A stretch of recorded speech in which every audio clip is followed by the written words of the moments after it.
Naisip mo na ba kung bakit halos lahat ng bayani nagsisimula sa sakit? Bakit kailangan muna nilang mawalan bago sila maging malakas? Paano kung ang sakit na nararamdaman mo ngayon hindi parusa, kundi simula ng kwento mo? Sa bawat anime na pinapanood mo, ang bida hindi nagsisimulang malakas.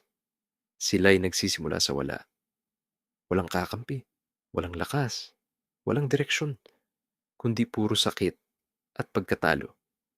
Pero iyon ang parte na kadalasang hindi napapansin. Dahil ang paghihirap, masakit, doon ka sinusubok kapag pakiramdam mo na pag-iwanan ka na, kapag iniisip mo, hindi ka sapat, kapag tinatanong mo ang sarili mo, may halaga pa ba ako? Pero ito ang totoo, diyan nagsisimula ang bawat bayani. Isipin mo, yung mga karakter na hinahangaan mo, hindi sila naging malakas dahil madali ang buhay. Naging malakas sila dahil sinubukan silang sirain ng mundo.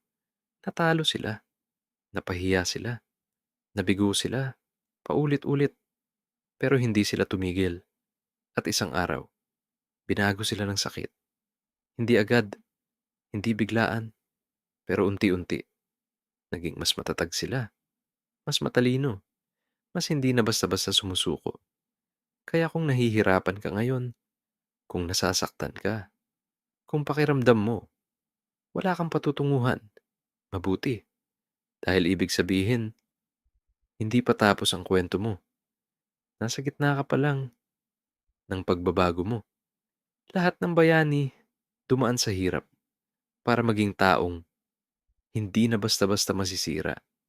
At baka ang bayani na yun ay ikaw, ang sakit mo, training arc mo.